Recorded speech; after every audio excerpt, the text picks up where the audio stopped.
परिचय। आज एक धूप वाला दिन है। विशाल दिन का आनंद लेने के लिए बगीचे में है। अचानक वो एक पुष्प को देखता है और उसे वो पसंद आता है। वो उसे लेने के लिए जैसे ही हाथ बढ़ाता है, लेकिन तुरंत ही अपने हाथ को पीछे खींच लेता है। उसे क्या हुआ? अब चलो थोड़ा पास से देखते हैं।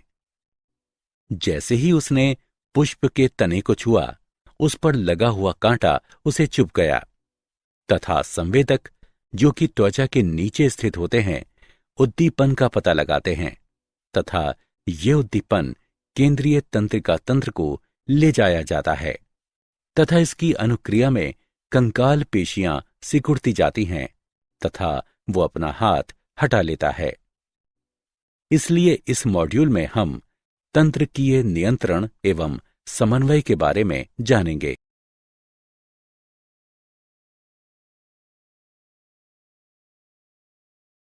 उद्देश्य।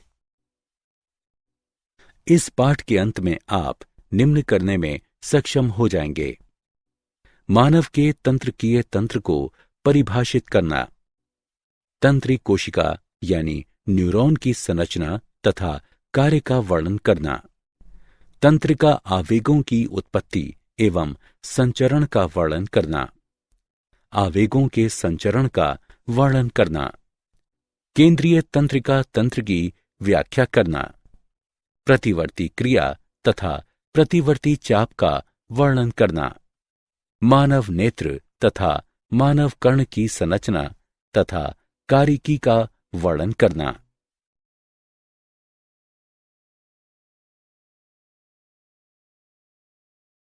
तंत्रिकीय तंत्र। तंत्रिकीय तंत्र शरीर की क्रियाओं को नियंत्रित एवं समन्वयित करता है। तंत्र कोशिका यानी न्यूरॉन तंत्रिकीय तंत्र की संरचनात्मक एवं क्रियात्मक इकाई होती है। ये शरीर के एक भाग से अन्य भागों तक सूचनाओं को ले जाती है। कशेरुकियों में कशेरुकियों की तुलना में तंत्रिका तंत्र कम विकसित होता है तथा इनमें कुछ तंत्री कोशिकाएं यानी न्यूरॉन्स ही पाई जाती हैं।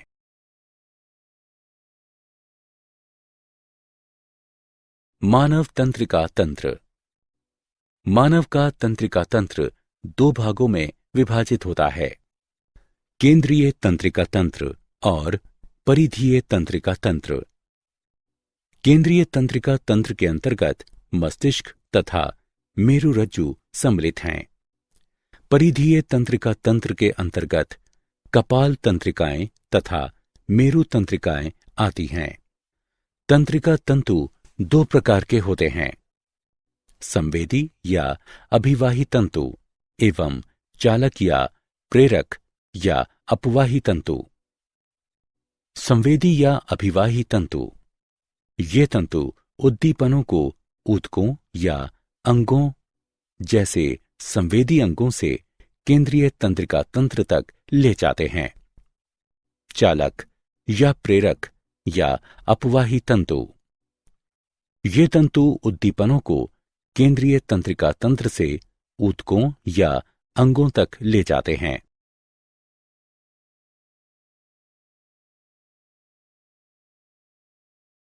परिधीय तंत्रिका तंत्र। परिधीय तंत्रिका तंत्र दो भागों में विभाजित होता है: कायिक तंत्रिका तंत्र तथा स्वायत्त तंत्रिका तंत्र। कायिक तंत्रिका तंत्र उद्दीपनों को केंद्रीय तंत्रिका तंत्र से ऐच्छिक अंगों तक ले जाता है, जबकि स्वायत्त तंत्रिका तंत्र उद्दीपनों को तंत्रिका तंत्र से अनैच्छिक अंगों जैसे हृदय पेशियों तक ले जाता है। स्वायत्त तंत्रिका तंत्र पुनः दो भागों यानी अनुकंपी तंत्रिका तंत्र और परानुकंपी तंत्रिका तंत्र में वर्गीकृत किया गया है। परानुकंपी भाग कुछ कार्यों जैसे हृदय दर कम करना, प्यूपिल का निर्माण करना आदि को नियंत्रित करता है, जबकि अनुकंपी भाग इसके विपरीत प्रभाव जैसे हृदय दर बढ़ाना आदि दर्शाता है।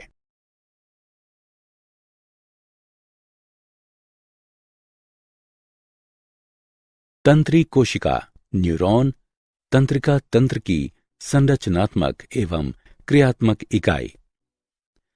एक तंत्री कोशिका यानी न्यूरॉन के 3 मुख्य भाग होते हैं, कोशिका काय, दुम्राक्ष एवं तंत्रिकाक्ष। ये विशेषीकृत कोशिकाएं सूचनाओं को ग्रहण तथा उन्हें संवहित करने के लिए उत्तरदायी होती हैं। कोशिका काय में कोशिका द्रव्य और प्रारूपिक कोशिकांग और विशेष दानेदार अंगक निसेल ग्रेन्यूल पाए जाते हैं। दुम्राक्ष कोशिका काय से प्रवर्धित होते हैं। वे ग्राहियों तथा कई अन्य तंत्रिक कोशिकाओं यानी न्यूरॉनों से तंत्रिकीय आवेगों को ग्रहण करते हैं तथा इन आवेगों को कोशिका काय की तरफ संवहित करते हैं। एक लंबा तंतु जो कि कोशिका काय से आवेगों को दूर ले जाता है तंत्रिकाक्ष कहलाता है। प्रत्येक तंत्रिकाक्ष के सिरे पर एक बल्ब सदृश संरचना जिसे सिनेप्टी पुटिका कहते हैं पाई जाती है, जिस पर न्यूरोट्रांसमीटर्स पाए जाते हैं। तंत्रिक कोशिका 3 प्रकार के होते हैं, एक ध्रुवीय, द्विध्रुवीय तथा बहुध्रुवीय। एक ध्रुवीय, इनमें केवल एक ही तंत्रिकाक्ष उपस्थित होता है। द्विध्रुवीय, एक तंत्रिकाक्ष एवं एक दुम्राक्ष उपस्थित होता है। बहुध्रुवीय, एक तंत्रिकाक्ष तथा 2 या अधिक दुम्राक्ष उपस्थित होते हैं। तंत्रिकाक्ष 2 प्रकार के होते हैं, आच्छादी एवं आच्छादहीन। आच्छादी तंत्रिका तंतु श्वान कोशिका से ढके रहते हैं, जो तंत्रिकाक्ष के चारों ओर माइलिन आवरण बनाती है। माइलिन आवरणों के बीच अंतराल पाए जाते हैं, जिन्हें रेनवियर के नोड कहते हैं। जबकि आच्छादहीन तंत्रिकाक्षों में तंत्रिकाक्ष के चारों ओर कोई भी माइलिन आवरण नहीं पाया जाता है।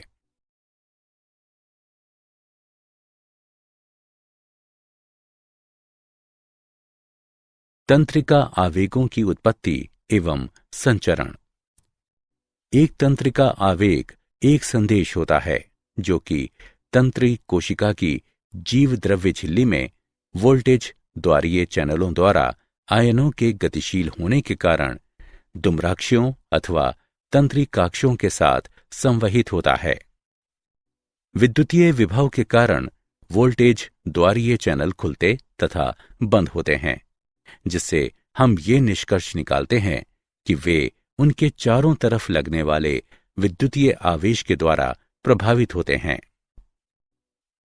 जब तंत्रिक कोशिका न्यूरॉन विरामावस्था में होता है तो कोशिका के अंदर तथा बाहर आवेश अंतर बना रहता है। सोडियम पोटेशियम पंप के द्वारा यह आवेश निर्मित होता है तथा बना रहता है। पंप सोडियम आयनों को कोशिका के बाहर भेजता है, जबकि पोटेशियम आयनों को कोशिका में प्रवेश कराता है।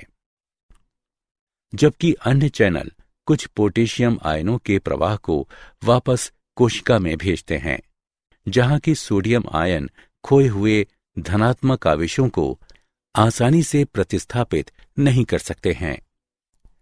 इसका परिणाम यह है कि कोशिका के बाहर कुल धनात्मक आवेश तथा अंदर कुल ऋणात्मक आवेश होता है। कोशिका के अंदर तथा बाहर आवेश में अंतर विराम कला विभव कहलाता है। अब जब कोई उद्दीपन दुम्राक्ष पर जीव द्रव्य झिल्ली के साथ छेड़छाड़ करता है, एक तंत्रिका उद्दीपन प्रारंभ होता है, जिससे सोडियम चैनल खुलता है। सोडियम आयन कोशिका में बहने लगते हैं तथा उस स्थान पर आवेश में अंतर को कम करते हैं। यदि आवेश अधिक होता है तो ये अन्य वोल्टेज द्वारीय सोडियम चैनल को इसके पास खोल देता है। जैसे ही कोशिका में कई सोडियम आयनों का संचरण होता है तो वो स्थान झिल्ली को विध्रुवीकरण बनाता है तथा कोशिका के भीतर कुल धनात्मक आवेश तथा कोशिका के बाहर कुल ऋणात्मक आवेश पाया जाता है। ये पड़ोसी वोल्टेज द्वारीय सोडियम चैनलों को भी प्रभावित करता है तथा ये उन्हें खोलता है एवं विध्रुवीकरण झिल्ली के साथ आगे बढ़ता है। क्रियात्मक विभव के पीछे बदलाव विराम कला झिल्ली विभव को पुनः स्थापित करते हैं। वोल्टेज द्वारीय पोटेशियम चैनल बंद हो जाते हैं, जिसके कारण कोशिका से बाहर की तरफ पोटेशियम आयनों का एक तेज प्रवाह होने लगता है, जिससे कोशिका के भीतर पुनः ऋणात्मक आवेश तथा कोशिका के बाहर पुनः धनात्मक आवेश उत्पन्न हो जाता है। सोडियम पोटेशियम पंप विराम कला झिल्ली विभव पुनः स्थापित करता है तथा कोशिका के भीतर तथा बाहर सोडियम एवं पोटेशियम आयनों की सही सांद्रता को पुनः निर्मित करता है।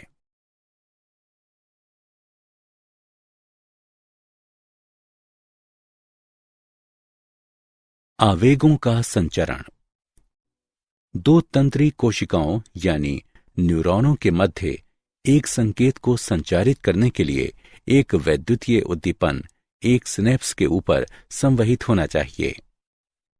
सिनेप्स एक संधि है जिसके द्वारा एक उद्दीपन एक तंत्रिकाक्ष सिरे से एक तंत्रिक कोशिका यानी न्यूरॉन तक जाता है। ये पूर्व सिनेप्टिक तथा पश्च सिनेप्टिक तंत्रिक कोशिका द्वारा बना होता है। जैसे ही क्रियात्मक विभव नीचे तंत्रिकाक्ष की तरफ जाता है तथा ये तंत्रिकाक्ष सिरे तक पहुंचता है, कैल्शियम चैनल खुल जाते हैं, जिससे कैल्शियम आयन तंत्रिक कोशिका में चले जाते हैं। इसके बाद तंत्रिक कोशिका यानी न्यूरॉन न्यूरोट्रांसमीटर्स का निर्माण करता है तथा पुटिकाओं में उन्हें संचित करता है। जैसे ही कैल्शियम पुटिकाओं से बंध जाता है, पुटिकाएं न्यूरोट्रांसमीटर को पूर्व सिनेप्टिक झिल्ली की तरफ ले जाती हैं। जब पुटिकाएं तंत्रिकाक्ष सिरा झिल्ली के संपर्क में आती हैं, तो न्यूरोट्रांसमीटर सिनेप्टिक दरार में त्याग दिया जाता है।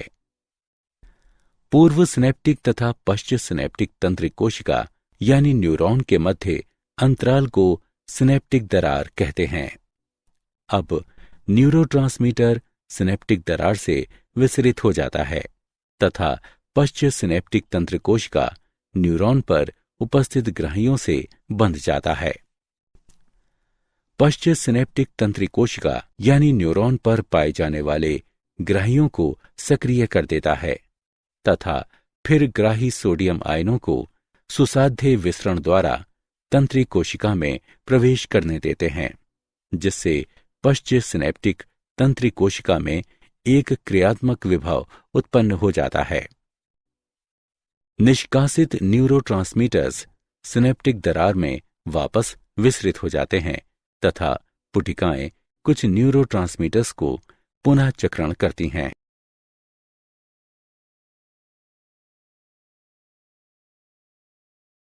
केंद्रीय तंत्रिका तंत्र। केंद्रीय तंत्रिका तंत्र तंत्रिका तंत्र का एक प्रसारण तंत्र है। ये कपालीय गुहा में स्थित होता है। इसमें संयोजी ऊतक झिल्लियों की 3 परत होती हैं। बाह्य परत ड्यूरामेटर, आंतरिक परत एरेक्नॉइड तथा आंतरिक परत पायामेटर होती है। ये परतें कपालीय मेनिंजेज कहलाती हैं। पायामेटर तथा एरेक्नॉइड के मध्य के स्थान में मस्तिष्क मेरु द्रव्य भरा होता है। मानव मस्तिष्क को 3 भागों में विभाजित किया जा सकता है: अग्र मस्तिष्क, मध्य मस्तिष्क एवं पश्चिम मस्तिष्क।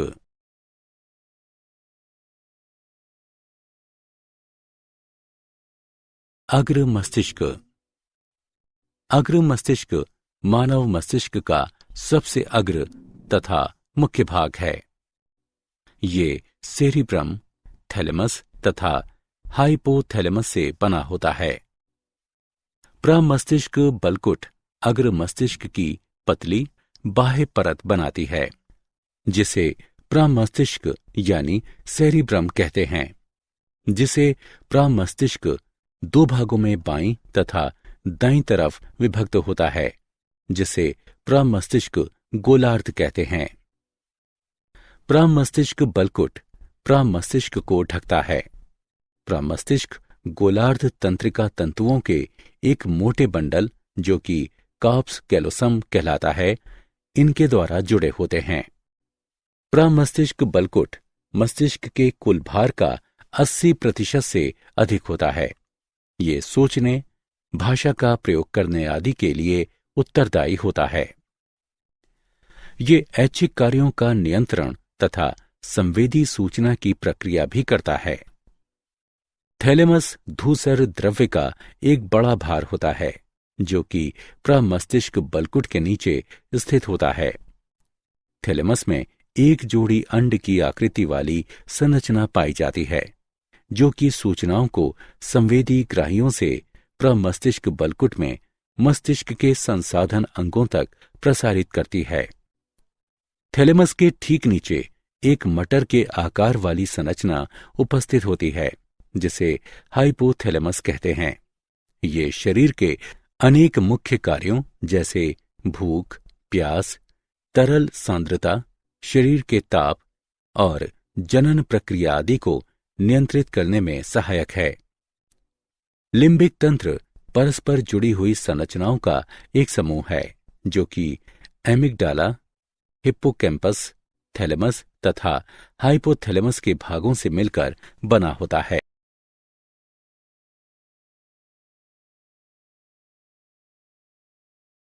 मध्य मस्तिष्क। मध्य मस्तिष्क पश्चिम मस्तिष्क के ऊपर स्थित होता है। इसमें तंत्रिका मार्ग पाया जाता है, जो कि अग्र मस्तिष्क से जुड़ा होता है।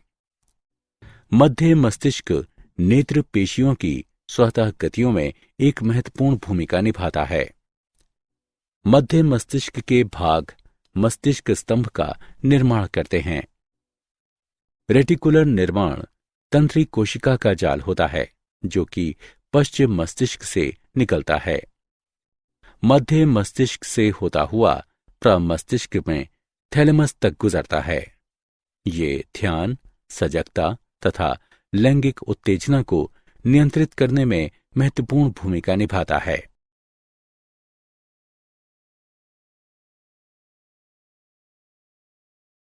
पश्चिम मस्तिष्क। मस्तिष्क का सबसे निचला भाग पश्चिम मस्तिष्क कहलाता है। पश्चिम मस्तिष्क पोंस, अनुमस्तिष्क और मध्यांश यानी मेड्यूला ओब्लोगेंटा का बना होता है।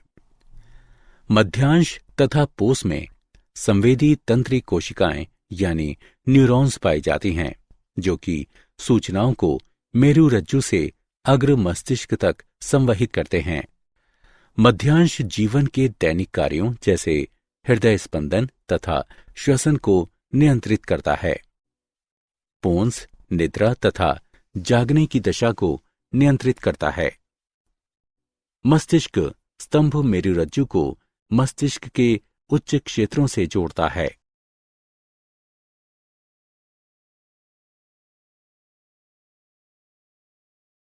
प्रतिवर्ती क्रिया तथा प्रतिवर्ती चाप।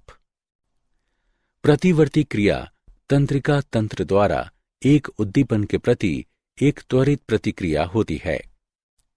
मानव में किसी गर्म वस्तु को छूने पर हाथ को झटके से हटा लेना प्रतिवर्ती क्रिया का एक उदाहरण है। जब घुटने के ठीक नीचे कंडरा पर आघात होने पर टांगों का सीधा होना इसका एक अन्य उदाहरण है। चलो अब प्रतिवर्ती चाप का विस्तार से परीक्षण करते हैं। पहले त्वचा के विशेषीकृत संवेदी तंतु दर्द वाले उद्दीपन का पता लगाते हैं तथा इस सूचना को मेरुरज्जु में तंत्रिका कोशिकाओं को भेजते हैं। ये सूचना एकल संवेदी तंत्रिक कोशिका द्वारा ग्रहण की जाती है। संवेदी तंतु मेरुरज्जु तथा मेरुरज्जु के अंदर अंतःतंत्रिका कोशिका यानी न्यूरॉन के ऊपर सिनेप्स में प्रवेश करते हैं। ये अंतःतंत्री कोशिका यानी न्यूरॉन चालक न्यूरॉनों के ऊपर सिनेप्स को भेजते हैं, जिससे कंकालीय कोशिकाएं नियंत्रित होती हैं। भुजा में सामने की तरफ स्थित लचीली कोशिकाएं संकुचन के लिए निर्देशित करती हैं, जबकि भुजा में पीछे की तरफ स्थित बाह्य पेशियां शिथिलन के लिए निर्देशित करती हैं। चालक न्यूरॉनों के उत्तेजना तथा अन्य के अवरोधन द्वारा अंतःतंत्री कोशिकाएं पेशी जोड़े को नियंत्रित करते हैं।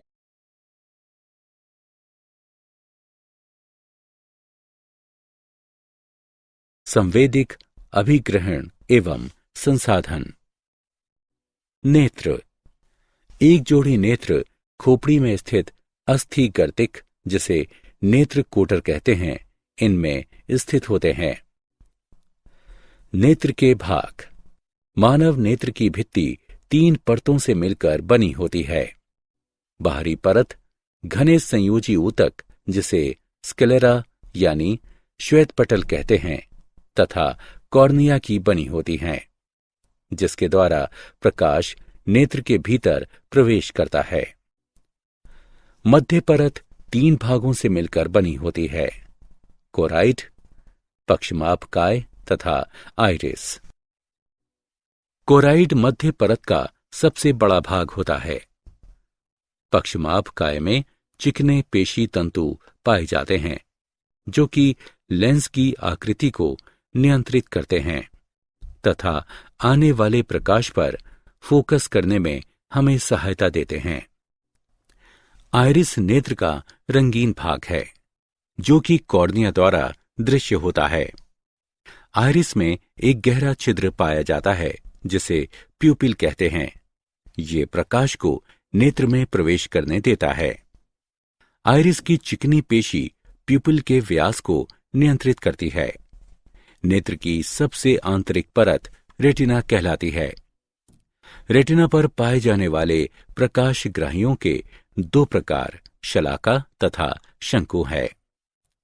शलाका कम प्रकाश के लिए संवेदी होते हैं, जबकि शंकु केवल तेज प्रकाश में कार्य करते हैं।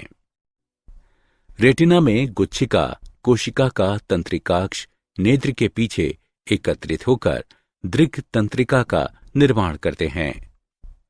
इस क्षेत्र में कोई भी प्रकाशग्राही उपस्थित नहीं होता है। ये प्रकाश के प्रति असंवेदनशील होता है, अतः इसे अंध बिंदु कहते हैं।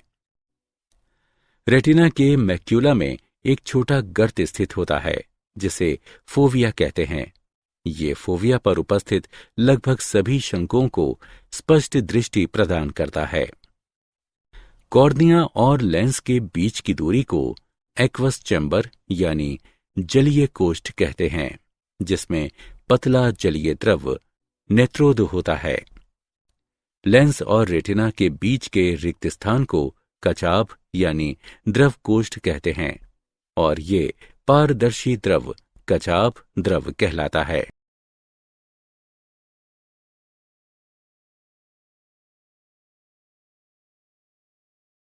देखने की प्रक्रिया। प्रकाश किसी वस्तु से परावर्तित होकर कॉर्निया तथा लेंस के द्वारा नेत्र में प्रवेश करता है तथा फिर प्रकाश रेटिना पर फोकस होता है तथा शलाका तथा शंकुओं में क्रियात्मक विभव उत्पन्न करता है। नेत्र में प्रकाश वर्णक पाए जाते हैं, जो कि ओप्सिन तथा रेटिनल से बने होते हैं। प्रकाश ओप्सिन की संरचना को परिवर्तित कर देता है, जिसके कारण झिल्ली की पारगम्यता भी परिवर्तित हो जाती है। इसके परिणाम स्वरूप विभवांतर प्रकाशग्राही कोशिका में संचरित होती है तथा एक संकेत की उत्पत्ति होती है, जो कि गुच्छिका कोशिकाओं में द्विध्रुवीय कोशिकाओं द्वारा सक्रिय कोशिका विभव उत्पन्न करता है। इन सक्रिय विभव के आवेगों को दृक् तंत्रिका द्वारा मस्तिष्क के दृष्टि वल्कुट क्षेत्र में भेजा जाता है। वल्कुट में आवेगों का विश्लेषण होता है तथा रेटिना पर छवि का निर्माण होता है।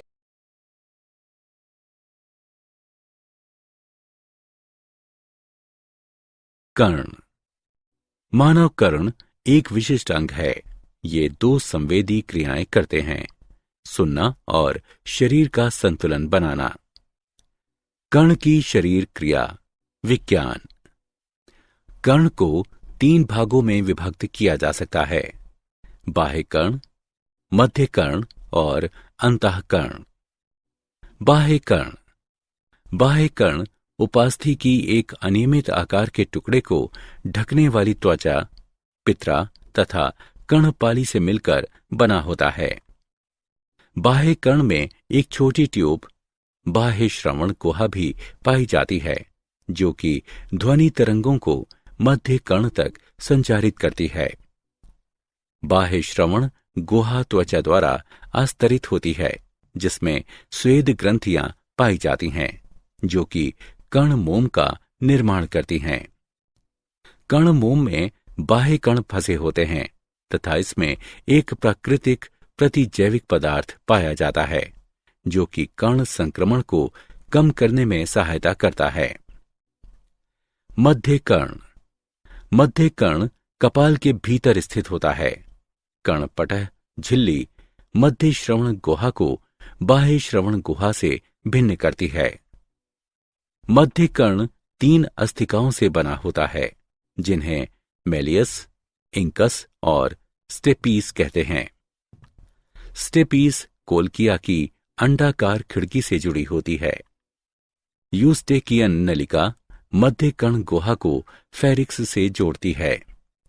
यूस्टेकियन नलिका कर्ण पटह के दोनों ओर दाब को समान रखती है।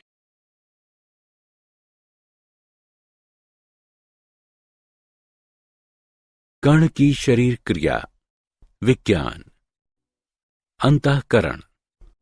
द्रव से भरा अंतःकरण लेब्रिथ कहलाता है, जो कि अस्थिल और झिल्लीनुमा लेब्रिथ से बना होता है। अस्थिल लेब्रिथ वाहिकाओं की एक श्रृंखला होती है। इन वाहिकाओं के भीतर झिल्लीनुमा लेब्रिथ होता है, जो कि परिलसिका द्रव से घिरा रहता है, किंतु झिल्लीनुमा लेब्रिंथ एंडोलिम्फ नामक द्रव से भरा रहता है। अस्थिल लेब्रिंथ के 3 मुख्य भाग होते हैं: कोक्लिया, अर्धचंद्राकार नलिकाएं तथा वेस्टिब्यूली, जो कि कोलिक्लिया तथा अर्धचंद्राकार नलिकाओं को जोड़ती है। कोलक्लिया में राइजनर्स तथा बेसिलर झिल्ली पाई जाती है। स्टेपीज के पीछे अंडाकार खिड़की पाई जाती है तथा अंतःकर्ण में बाहर की तरफ निकली हुई गोल खिड़की उपस्थित होती है। ऑर्गन ऑफ कार्टाई आधारीय झिल्ली के स्केला मीडिया पर स्थित होता है, जिसमें पाई जाने वाली रोम कोशिकाएं श्रवणग्राही के रूप में कार्य करती हैं। रोम कोशिकाओं का आधारीय भाग अभिवाही तंत्रिका तंतु के निकट संपर्क में होता है। रोम कोशिकाओं की श्रृंखला के ऊपर पतली लचीली टेक्टोरियल झिल्ली होती है। वेस्टिब्यूलर तंत्र 3 अर्धचंद्राकार नलिकाओं और ऑर्गन ऑफ ऑटोलिथ से बना होता है। प्रत्येक अर्धचंद्राकार नलिका एक दूसरे से समकोण पर भिन्न तल पर स्थित होती है। झिल्लीनुमा नलिकाएं अस्थल नलिकाओं के परिलसिका द्रव में डूबी रहती हैं। नलिका का फूला हुआ आधार भाग एम्पुला होता है, जिसमें एक उभार निकलता है, जिसे क्रिस्टा एम्पुलेरिस कहते हैं। प्रत्येक क्रिस्टा में रोम कोशिकाएं होती हैं। लघुकोश और यूट्रिकल में उभारनुमा संरचना मैक्यूला होता है।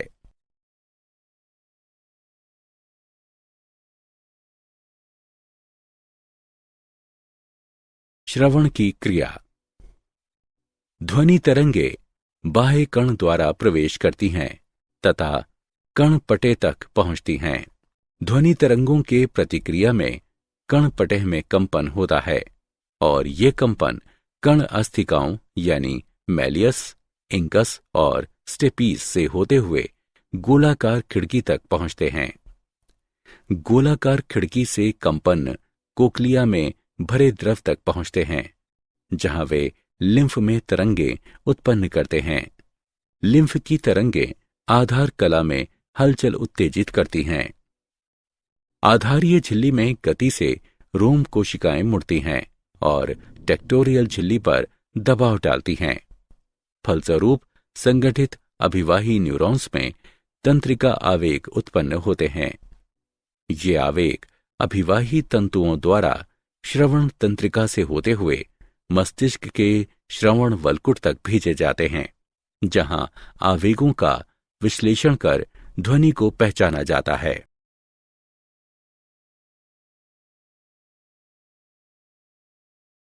क्या आप जानते हैं, मेलियस, इंकस तथा स्टेपीस मानव शरीर की सबसे छोटी अस्थियां होती हैं तथा जन्म के समय ही ये पूर्ण आकार की होती हैं।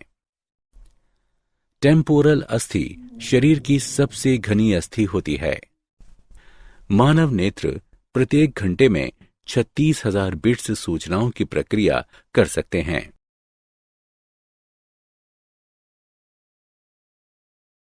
सारांश। आइए हमने जो कुछ सीखा है उसे संक्षेप में दोहराएं। तंत्रिका तंत्र शरीर की क्रियाओं का नियंत्रण एवं समन्वयन करता है। मानव तंत्रिका तंत्र दो भागों, केंद्रीय तथा परिधीय तंत्रिका तंत्र से मिलकर बना होता है। केंद्रीय तंत्रिका तंत्र को मस्तिष्क तथा मेरुरज्जु में विभाजित किया जा सकता है, जबकि परिधीय तंत्रिका तंत्र को कायिक तंत्रिका तंत्र तथा स्वायत्त तंत्रिका तंत्र में विभाजित किया जा सकता है। तंत्रिक कोशिका यानी न्यूरॉन के मुख्य भाग तंत्रिका काय, दुम्राक्ष तथा तंत्रिकाक्ष हैं। तंत्रिका आवेग एक संदेश होता है जो कि तंत्रिक कोशिका के दुम्राक्षों एवं तंत्रिकाक्षों के साथ संचरण करता है। दो तंत्रिक कोशिकाओं के मध्य एक संदेश के संचरण के लिए सिनेप्स के ऊपर एक वैद्युतीय आवेग का संचरण अवश्य होना चाहिए। मानव मस्तिष्क को अग्र मस्तिष्क, मध्य मस्तिष्क एवं पश्चिम मस्तिष्क में विभाजित किया जा सकता है।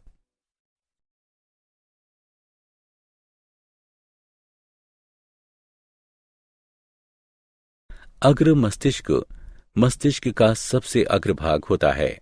ये सेरिब्रम, थैलेमस तथा हाइपोथैलेमस से बना होता है। पश्चिम मस्तिष्क पोन्स, अनुमस्तिष्क और मध्यांश यानी मेड्यूला ओब्लोगेंटा का बना होता है। प्रतिवर्ती क्रिया तंत्रिका तंत्र द्वारा एक उद्दीपन के प्रति एक त्वरित प्रतिक्रिया होती है। मानव नेत्र तथा मानव कर्ण संवेदी अंग होते हैं।